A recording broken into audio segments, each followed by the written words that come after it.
Hello, salut les amis, comment vous allez? Bon, aujourd'hui, on va traiter quelques exercices portant sur les calculs d'intégrale. Bon, on commence. Premièrement, Stop! Si tu n'as pas encore abonné à ma chaîne YouTube, abonne-toi et like et partage la vidéo. ok, on va calculer les intégrales suivantes. Bon, k allant de 1 demi à racine carrée de 3 sur 2 de racine carrée de 1 moins x carré d dx. Premièrement, on pose grand X égale à cosinus t. Après avoir posé, on cherche la dérivée de cosinus t. Dérivée de cosinus t, ça fait moins sinus t. Après avoir trouvé ça, on vient pour changer les bornes. On écrit x égale racine carrée de 3 sur 2 implique que cosinus t égale à racine carrée de 3 sur 2 implique que t égale quoi? Cosinus racine carrée de 3 sur 2, ça fait combien? Cosinus racine carrée de 3 sur 2, ça fait cosinus racine carrée de 3 sur 2, ça fait pi sur 6. Donc après avoir trouvé ça, on fait pour le deuxième borne. On fait quoi? X égale 1 demi. Ce sont les bornes qu'on écrit. On veut changer les bornes. X égale 1 demi implique que cosinus t égale 1 demi. Implique que t égale combien? Cosinus 1 demi est égal à combien? Pi sur 3. Donc après avoir trouvé ça, on peut facilement changer les bornes. Donc là où il y a x, on remplace par cosinus t. Vous voyez? Et là où on trouve x, on remplace par les valeurs de t. Vous voyez, non? Donc ça devient à dire que k égale intégrale allant de pi sur combien? Intégrale allant de pi sur 3 à pi sur 6 de quoi? De racine carrée de 1 moins cos carré t d de t. Voilà. Et on fait quoi? Comme on sait que pi sur 6 est inférieur à pi sur 3, on peut changer les bornes en faisant quoi? En agissant un moins. Donc ça fait moins intégrale allant de pi sur 3 à pi sur 6. Voilà. Or, on sait que 1 moins cosinus t, le tout au carré, égale quoi? 1 moins cosinus t au carré, ça veut dire que c'est ça qui est égal à sinus carré t. Sin carré t égale à 1 moins cos carré t. Donc, on écrit sin carré t. On remplace ça par sin carré t. Après avoir remplacé, on met la racine. Puis, on ajoute notre dérivée de x. d de x égale moins sinus t. On ajoute, donc ça fait moins sin t d de t.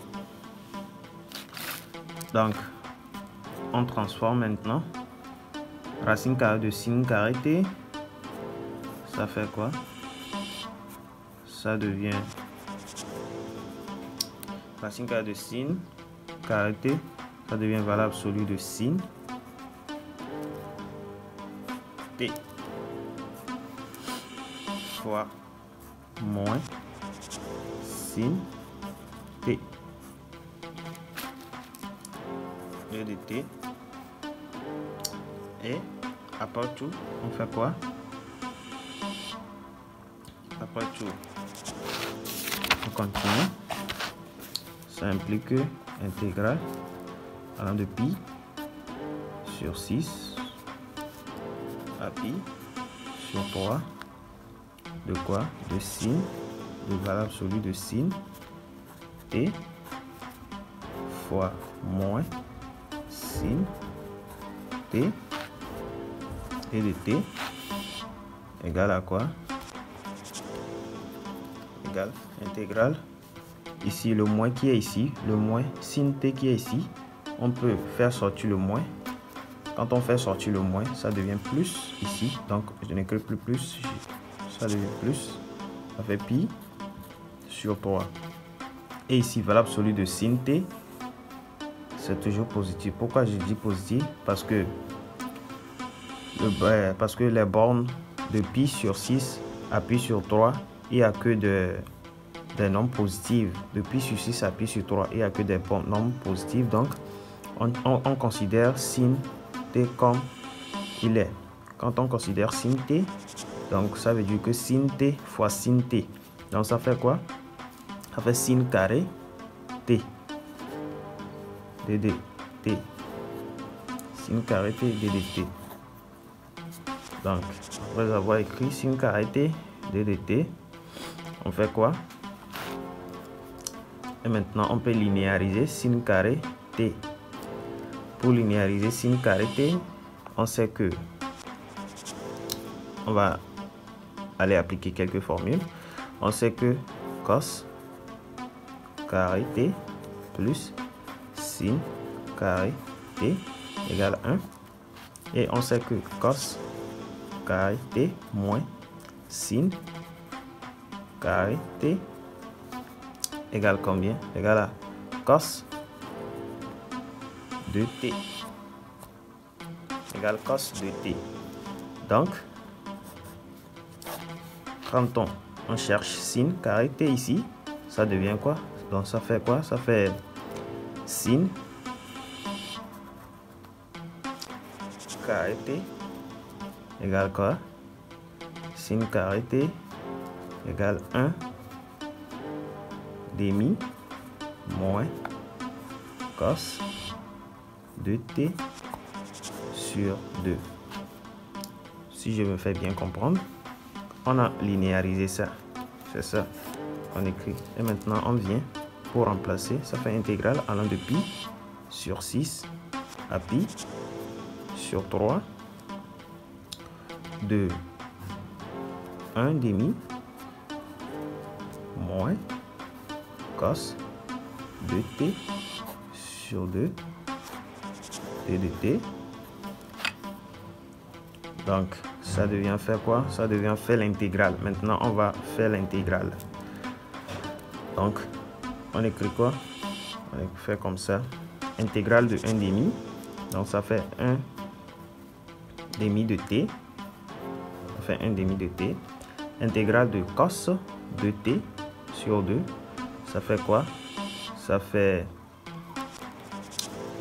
moins 1 quart de quoi? Ça fait moins 1 quart de intégrale de moins cosinus. Ça fait quoi? Ça fait sinus. Donc, ça fait 1 quart, ça fait plus 1 quart de sin de t. Pi sur 6, pi sur 3. C'est fini. Après avoir écrit ça, on fait quoi maintenant? On remplace pour trouver la solution. Donc, on prend pi sur 6 pour mettre dedans. On remplace tout. Et ça là aussi, on remplace tout. Premièrement, on prend pour pi sur 3. Donc, ça fait 1 demi de pi sur 3 plus 1 quart de sinus de pi sur 3. Pi sur 3. Si pi sur 3 remplace là où il y a t, on écrit pi sur 3. 2 multiplie, donc ça fait 2 pi sur 3. Après avoir écrit, on fait moins 1 demi fois pi sur 6 fois le deuxième. Donc pi sur 6, on met ça ici encore. Plus 1 quart de sinus de pi sur 6.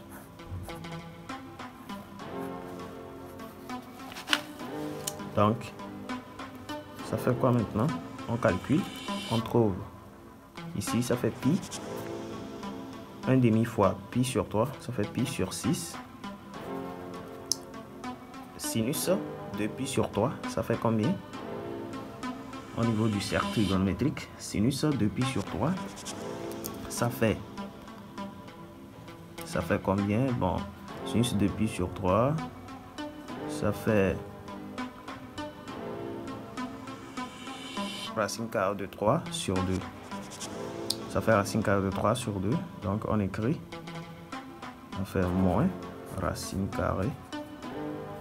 Ça fait racine carrée de 3 sur 2. Racine carrée de 3 sur 2 fois 1 quart. Donc ça fait racine carrée de 3 sur 8. Ici, le moins 1/2. Donc ça fait moins pi sur 12. 1/2 fois pi sur 6, ça fait moins pi sur 12. Et ici, sinus pi sur 3, ça fait combien? Sinus pi sur 3, donc sinus pi sur 3, ça fait sinus pi sur 3, ça fait racine carrée de 3 sur 2. On écrit, ça fait le moins qui est ici, ça agit sur ça. Donc ça fait pi sur 3, ça fait combien? Ça fait racine carrée de 3 sur 2. 1 quart fois racine carrée de 3 sur 2, ça fait racine carrée de 3 sur 8. Vous voyez, non? On fait racine carrée de 3 sur 8. Maintenant, on peut simplifier. Racine carrée de 3 sur 8. Moins racine carrée de 3 sur 8. Plus racine carrée de 3 sur 8. Ça s'élimine. Et pi sur 6 moins pi sur 12. On fait quoi? On écrit pi sur 6 moins pi sur 12. Pi sur 6 moins pi sur 12. On revient ici pour faire quoi? Pour calculer. Donc ça fait intégrale allant de quoi? Intégrale allant de 1. Intégrale allant de 1/2 à racine carrée de 3 sur 2. De quoi? De 1 moins x carré d dx égale quoi? Égale pi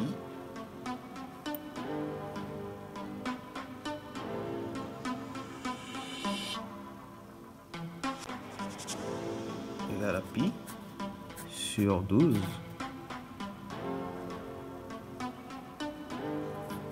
égale pi sur 12. Bon, on encadre. C'est la réponse, ça. Ok.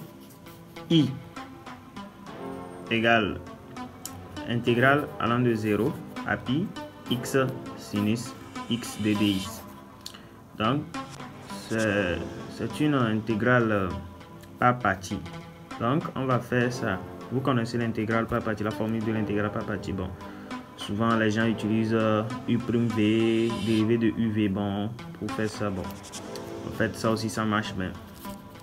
Moi, je vais poser d'abord. Qu'est-ce qu'on fait premièrement? On pose. On écrit. Posons.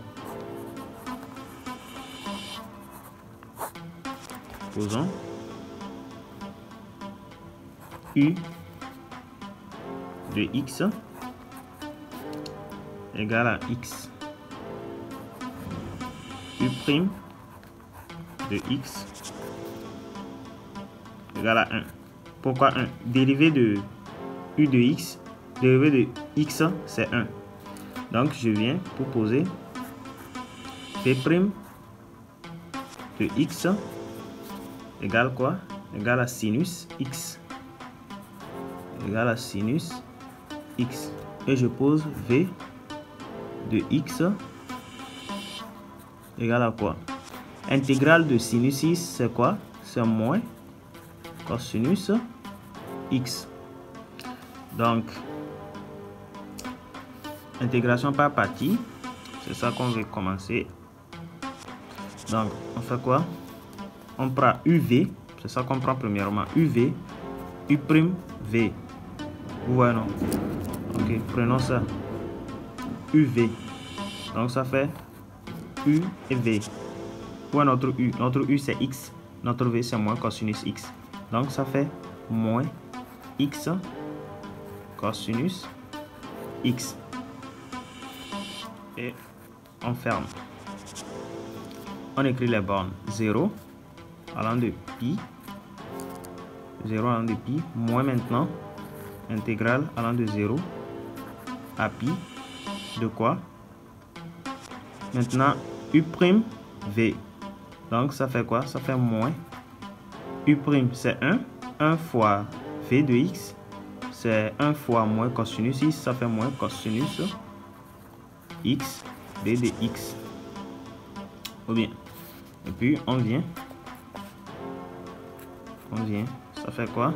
On peut remplacer pi par X. Quand on remplace pi ici, ça fait quoi? Ça fait moins pi. Cosinus pi, ça fait moins 1. Moins pi fois moins 1, ça fait combien? Ça fait pi. Donc 0, on remplace 0 par x, ça fait 0. Donc ici, quand on calcule bien, on trouve combien? On trouve pi. Maintenant, on écrit moins. Ici, le moins qui est ici, je peux faire sortir le moins là, ici. Si je fais sortir le moins, moins fois moins, ça devient plus. Donc ça fait plus. Ça fait plus quoi? Je transforme ça en même temps. Intégrale de moins cosinus 6, c'est quoi? C'est quoi? C'est moins sinus 6. Intégrale de moins cosinus 6, c'est moins sinus 6. Donc on écrit intégrale de moins cosinus 6, c'est moins sinus 6. On écrit moins sinus x. Et on ajoute les bornes. 0 allant de pi. Puis on calcule. Ça fait ici pi. Ça fait pi plus combien? Ici, on met notre pi dedans. Sinus pi, ça fait combien? Ça fait 0. Sinus pi, ça fait 0. Sinus 0, ça fait 0 encore. Donc, ici, on trouve 0. Comme ça. Donc, on peut conclure directement que I égale intégrale allant de 0 à pi de x sinus x d de x égale à pi. Puis on encadre. C'est notre réponse. J intégrale allant de 0 à 1 de x moins 2 exponentielle x d de x. Qu'est-ce qu'on fait premièrement? On pose. Bon, je peux vous donner quelques formules portant sur les intégrales. Par les formules de l'intégration par partie. Qu'est-ce qu'on fait premièrement? On écrit UV. Donc on dérive. La dérivée de UV, c'est quoi? C'est U' V plus V' U. Donc on tire V' U. Quand on tire V' U, ça nous reste quoi? Ça fait V' U égale à quoi? V' U égale à U V moins U' V. Ou bien, donc quand on ajoute intégrale, de V' U égale comme ça, de UV moins intégrale allant de U' V. Bon, c'est bon. C'est ça qu'on va utiliser. Donc, on écrit quoi? Premièrement, on pose. Posons. U égale à quoi? X moins 2. Maintenant, U' égale à 1. On pose V prime égale à exponentielle X. Et V égale encore exponentielle X. Dérivée de l'exponentielle X, c'est toujours exponentielle X. Et la primitive d'exponentielle X aussi est toujours exponentielle X. Donc après avoir écrit tout ça, vous suivez la formule là. C'est ça qu'on va utiliser. Donc on écrit quoi? On écrit intégrale allant de 0 à 1 de x moins 2 expo x d de x égale à quoi? Égale UV. U, c'est notre U ça, notre V ça. Donc on écrit, ça fait quoi? Ça fait x moins 2 exponentielle x. Puis on ferme, on écrit les bornes 0 allant de 1 moins intégrale allant de 0 allant de 1. Donc on écrit quoi? Deuxièmement, on écrit U'(V). Notre U' c'est 1, notre V c'est exponentielle x. U'(V). Donc ça fait quoi? Ça fait 1 fois exponentielle x, ça fait exponentielle x ddx. Donc après avoir écrit tout ça, vous venez, vous écrivez l'égalité. Donc après avoir écrit l'égalité, vous calculez ici.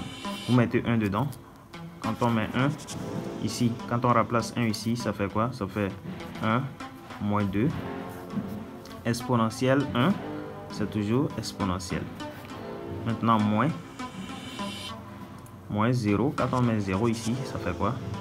Ça fait 0 moins 2 exponentielle 0. Bon, on ferme. Ici, on écrit moins. La primitive d'exponentielle x, c'est toujours exponentielle x. Puis on écrit les bornes 0 allant de 1. Puis on revient pour calculer. Donc, 1 moins 2, ça fait moins 1. Moins 1 fois exponentielle x, ça fait moins expo. Moins 1 fois expo, ça fait moins. Donc ici, on écrit le moins ici. Ici, 0 moins 2, ça fait combien? Ça fait moins 2. Moins agit sur le moins 2, ça fait combien? Ça fait 2.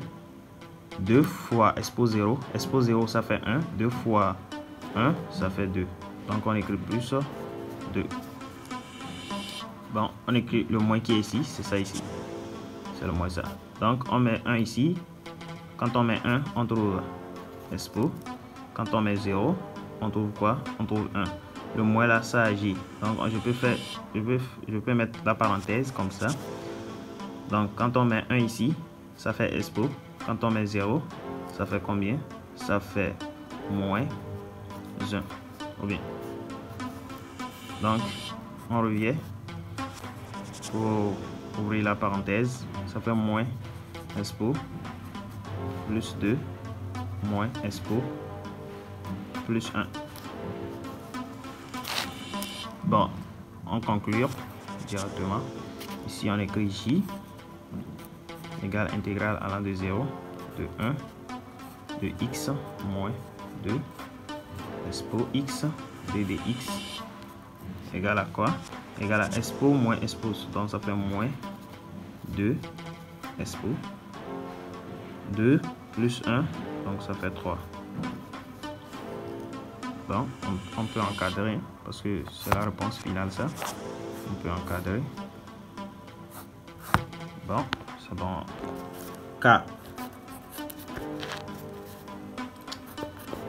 Intégrale allant de 1 à 2 de ln de x et de x. Donc, ça là aussi c'est une intégration par partie.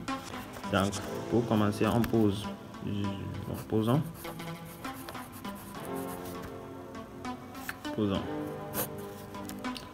u prime u de x. On va poser u de x égale à combien? Donc u prime de x. U prime de x égale à 1. Où se situe le 1? Le 1 ici. C'est 1 qui multiplie ln de x. Donc, u' de x égale à 1.